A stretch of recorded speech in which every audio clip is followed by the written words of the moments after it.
এই জায়গাটা দেখে তোমাদের মনে হচ্ছে আমি কোথায় এসে ফুল গাছে জল দিচ্ছি? এটা হচ্ছে আমার বাপের বাড়ি। মায়ের কিছুদিন থেকে শরীর খারাপ ছিল, তো বাবা আমাদের শিলিগুড়িতে গিয়ে মাকে ডাক্তার দেখাতে নিয়ে গেছিলো। তো ওদের সাথেই আমি চলে এসেছি। তো মার দেখো কতদিন থেকে শরীর খারাপ দেখে যত্ন নিতে একটুকু পারছিল না, গাছগুলো একদম মরে মরে যাচ্ছিল। আমার মা কিন্তু খুব ফুল গাছের যত্ন নেয়, আমার বাবাও কিন্তু ফুল গাছ গাঁটতে খুব ভালোবাসে। তো দেখো এদিকে দেখো সুপারির গাছ আর এদিকে দেখো ফুল গাছ। এটা হচ্ছে আমাদের বাড়ির কিন্তু একদমই সদর দরজার সামনে। তো দেখো আমি যেটা তাকাচ্ছি ওটা কিন্তু অনেক বড় জবা ফুলের গাছ হয়ে গেছে, আর এখন কিন্তু জল না পেয়ে অনেকটা শুকিয়ে শুকিয়ে এসেছে।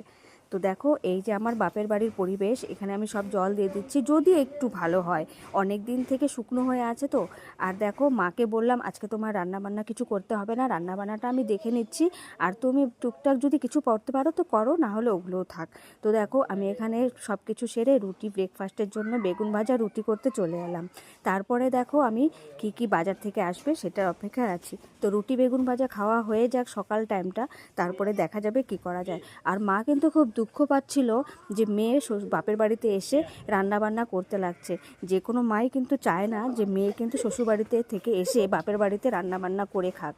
তো দেখো বাবা দেখো এদিক থেকে বাজার নিয়ে চলে এসেছে, দেখো 3টে বড় বড় লেবু, এখানে হচ্ছে কুমড়ো শাক, তারপর হচ্ছে যা যা সবজি লাগে তা তা আলু পেঁয়াজ রসুন যা যা কিছু আছে, এই দেখো রসুন সব কিছু নিয়ে চলে এসেছে।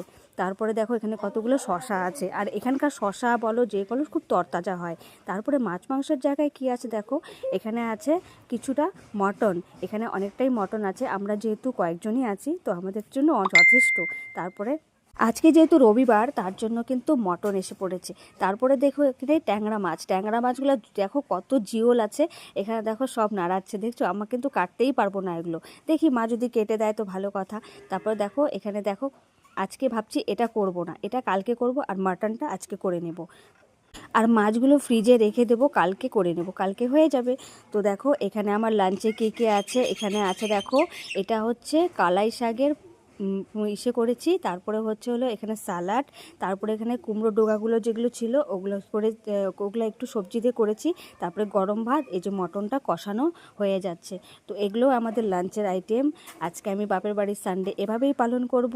আর আজ যেহেতু রবিবার তো মাটন না হলে হয় না, আর বাবা ছেলেকে জিজ্ঞেস করেছে কি খাবে, মাটন খাবে। তো আমাদের লাঞ্চ কেমন লাগলো প্লিজ কমেন্টে জানিও।